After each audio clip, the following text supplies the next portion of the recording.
Chào tất cả các bạn.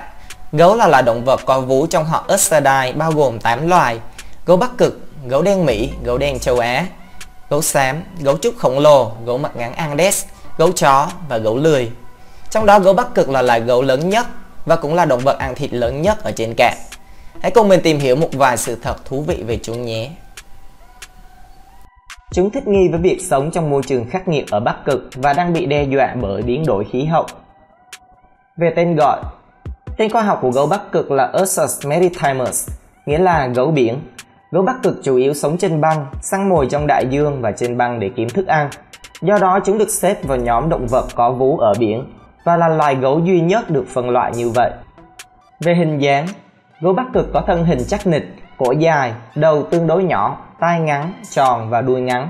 Con được lớn hơn nhiều so với con cái, cân nặng từ 410 đến 720 kg. Chiều cao khoảng 1,6 m và chiều dài 2,2 đến 2,5 m, đuôi dài 7 đến 12 cm. Ánh sáng mặt trời có thể xuyên qua lớp lông dày chạm đến lớp da màu đen của gấu. Lớp da này có tác dụng hấp thụ nhiệt. Dưới da là một lớp mỡ cách nhiệt. Gấu Bắc Cực có bàn chân rộng, được bảo vệ bởi lớp lông dày, có tác dụng cách nhiệt cũng như để di chuyển dễ dàng trên mặt băng. Lớp da không đồng đều ở lòng bàn chân giúp gấu Bắc Cực chống trượt. Những chiếc móng vuốt sắc và khỏe cũng rất quan trọng để giúp chúng có lực kéo khỏe, đào xuyên băng và giết con mồi. Về chế độ ăn, hải cẩu vành khuyên, còn gọi là hải cẩu không tai, và hải cẩu có râu là nguồn thức ăn chính của gấu Bắc Cực, nhưng chúng cũng ăn xác cá voi. Mỗi lần nghỉ ngơi chúng có thể ăn 45 kg thịt mỡ, nhưng trong những tháng khan hiếm con mồi, chúng có thể tự làm chậm quá trình trao đổi chất cho đến khi có nhiều thức ăn hơn. Đây là một khả năng rất độc đáo đúng không các bạn? Với khứu giác tuyệt vời của mình, gấu Bắc Cực có thể phát hiện ra con mồi cách xa gần 1 cây số và gần 1 mét dưới lớp tuyết dày. Chúng thường chờ đợi để săn hải cẩu trong các lỗ hổng trên mặt băng hoặc ở rìa lớp băng. Gấu Bắc Cực không đủ nhanh để bắt hải cẩu ở vùng nước ngoài khơi. Vì vậy, chỉ 2% các cuộc săn của gấu Bắc Cực thực sự thành công. Nói cho đơn giản thì săn 50 lần mới được 1 lần. Các seller nên học tập tính kiên trì của loài gấu trắng này. Về sinh sản, những con gấu Bắc Cực cái thường sinh đôi vào mùa đông, mỗi con nặng khoảng nửa ký và dài 30 cm. Chúng thường đào sâu trong tuyết để tạo ra những cái hang. Chúng hiếm khi sinh một hoặc sinh 3. Sinh đôi là phổ biến. Cặp con sinh đôi sẽ ở với mẹ trong 2 năm đầu đời trước khi rời đi tìm lãnh thổ của riêng mình. Săn mồi. Mặc dù nửa cuộc đời của gấu Bắc Cực dành cho việc săn tìm thức ăn, nhưng các cuộc đi săn của chúng hiếm khi thành công. Con mồi chính của gấu Bắc Cực là hải cẩu vành khuyên và hải cẩu có râu. Ngoài ra chúng còn ăn xác thối hoặc tìm các loài động vật có vú nhỏ, chim, trứng và thảm thực vật. Phân bố.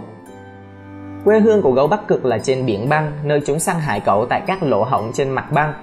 Gấu Bắc Cực được tìm thấy ở 5 quốc gia trên khắp Bắc Cực, bao gồm Hoa Kỳ, Canada, Nga, Greenland và Na Uy.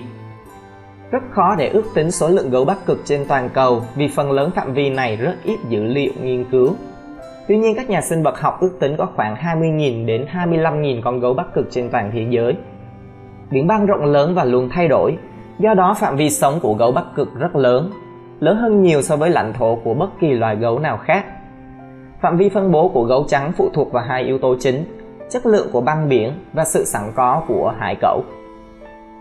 Về tuổi thọ, gấu Bắc Cực hiếm khi sống quá 25 năm. Những con gấu hoang dã lâu đời nhất được ghi nhận đã chết ở tuổi 32, trong khi con gấu nuôi nhốt lâu đời nhất là một con cái chết năm 1991, hưởng thọ 43 tuổi. Nguyên nhân cái chết của gấu Bắc Cực trưởng thành hoang dã chưa được hiểu rõ, vì xác chết hiếm khi được tìm thấy trong môi trường sống lạnh giá, do thường bị bao phủ bởi tuyết. Trong môi trường hoang dã, những con gấu Bắc Cực già không đủ sức để kiếm thức ăn và dần dần chết đói. Những con gấu Bắc Cực bị thương trong các trận đánh nhau hoặc tai nạn cũng có thể chết hoặc không thể săn mồi hiệu quả, dẫn đến chết đói. Về hành vi, không giống như gấu xám, gấu Bắc Cực không có đặc tính bảo vệ lãnh thổ, nhưng chúng lại nguy hiểm với con người hơn nhiều. Mặc dù được xếp vào loại hung dữ phàm ăn, nhưng chúng thường rất thận trọng trong các cuộc đối đầu và thường chọn cách chạy trốn hơn là chiến đấu. Những con gấu Bắc Cực đã no bụng, hiếm khi tấn công con người trừ khi bị khiêu khích nghiêm trọng. Tuy nhiên, do không có sự tương tác với con người trước đó, khi đói, gấu Bắc Cực cực kỳ khó đoán và tỏ ra không sợ người, sẵn sàng tấn công và đôi khi là ăn thịt người. Nhiều cuộc tấn công của gấu xám có nguyên nhân bởi việc con người khiến cho nó bị bất ngờ, nhưng điều này không xảy ra với gấu Bắc Cực. Gấu Bắc Cực là những kẻ săn lùng lén lút và nạn nhân thường không biết về sự hiện diện của gấu cho đến khi cuộc tấn công được tiến hành. Nghe cứ như đang nói về ninja của làng sương mù các bạn ạ. Trong khi gấu xám thường tấn công một người và sau đó bỏ đi, thì các cuộc tấn công của gấu Bắc Cực lại nhiều khả năng là để săn mồi và hầu như luôn gây tử vong. Tuy nhiên rất ít người sống xung quanh Bắc Cực nên những vụ tấn công như vậy rất hiếm. Michio Hoshino, một nhiếp ảnh gia động vật hoang dã Nhật Bản, đã từng bị một con gấu Bắc Cực đực đói khát ở phía bắc Alaska truy đuổi trong thời gian ngắn. Theo Hoshino, khi con gấu bắt đầu đuổi theo thì Hoshino đã kịp chạy tới xe tải của mình. Ngay sau đó con gấu đã tiếp cận chiếc xe tải và xé toang một trong những cánh cửa của chiếc xe tải trước khi Hoshino kịp lái xe đi. Quá là một trải nghiệm kinh hoàng cho thanh niên này. Chậm một chút là chỉ còn cái nịt. Những điều thú vị về gấu Bắc Cực. Gấu trắng vừa là loài gấu lớn nhất thế giới, vừa là loài ăn thịt trên cạn lớn nhất thế giới. Chúng chủ yếu săn hải cẩu có râu và hải cẩu vành khuyên, nhưng thỉnh thoảng cũng săn hải mã, là loài hải cẩu lớn nhất thế giới. Ăn xác thối cá voi và tìm thức ăn trong gara ở các khu định cư của con người. Gấu Bắc Cực có màu gì? Mặc dù gấu Bắc Cực có màu trắng nhưng thực ra da của chúng lại có màu đen. Bộ lông của chúng trong suốt với lõi rỗng và có màu trắng vì nó phản chiếu ánh sáng. Nhờ đó chúng được ngụy trang giữa băng tuyết trắng xóa. Những con gấu Bắc Cực to lớn cỡ nào?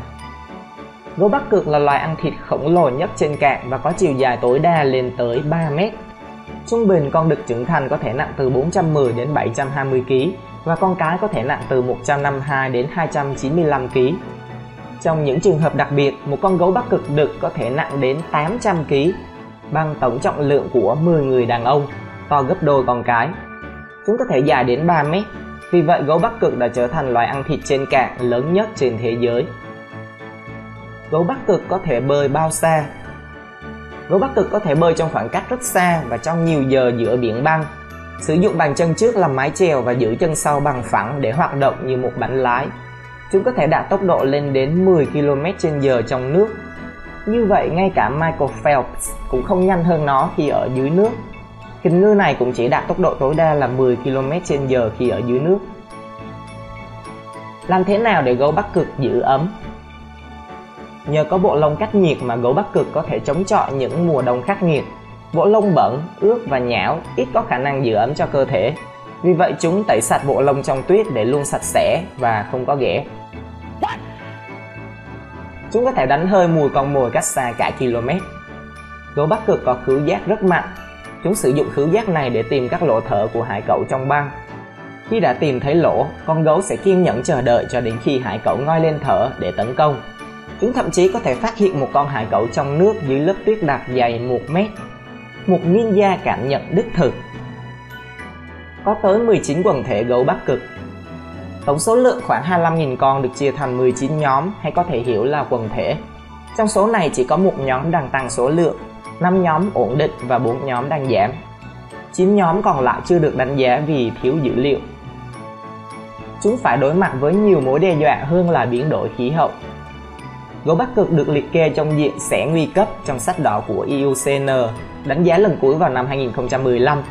Sự tăng băng ở biển Bắc Cực do biến đổi khí hậu là mối đe dọa nghiêm trọng nhất đối với gấu Bắc Cực trong phạm vi sống của chúng. Mặc dù biến đổi khí hậu vẫn là mối đe dọa lớn nhất đối với sự tồn tại của gấu Bắc Cực, nhưng đó không phải là tất cả. Ngành công nghiệp dầu khí đang hướng mắt về Bắc Cực, và đi kèm với nó là những nguy cơ tiềm ẩn về sự phá hủy môi trường sống do công việc thăm dò dầu khí. Tiếp xúc với dầu tràn có thể làm giảm tác dụng cách nhiệt của lông gấu, khiến chúng phải sử dụng nhiều năng lượng hơn để sưởi ấm, và có thể gây ngộ độc nếu ăn phải thức ăn nhiễm dầu khí. Gấu Bắc Cực cũng có thể tiếp xúc với các hóa chất độc hại như thuốc trừ sâu thông qua con mồi của chúng, có thể ảnh hưởng đến hoạt động sinh học và khả năng sinh sản của gấu. Băng biển tan do biến đổi khí hậu đã làm gia tăng xung đột giữa người và gấu trắng khi những con gấu Bắc Cực đói đi tìm thức ăn vào mùa hè. May mắn thay, con người đang học cách thích nghi với sự hiện diện của gấu Bắc Cực và thực hiện các biện pháp phòng ngừa để giảm nguy cơ xung đột. Gấu Bắc Cực thích nghi tốt ở những môi trường khắc nghiệt. Gấu trắng thích nghi tốt để tồn tại ở một trong những môi trường khắc nghiệt nhất trên hành tinh của chúng ta. Ngoài bộ lông dày, chúng có một lớp mỡ với tác dụng cách nhiệt, bảo vệ cơ thể chúng khỏi không khí lạnh giá và nước lạnh. Gấu Bắc Cực cũng có lớp da đen dưới lớp lông lấp lánh, giúp chúng hấp thụ tia nắng và giữ ấm. Nội dung mình muốn trình bày đến đây cũng là hết. Xin chào, hẹn gặp lại các bạn trong các clip động vật tiếp theo nhé.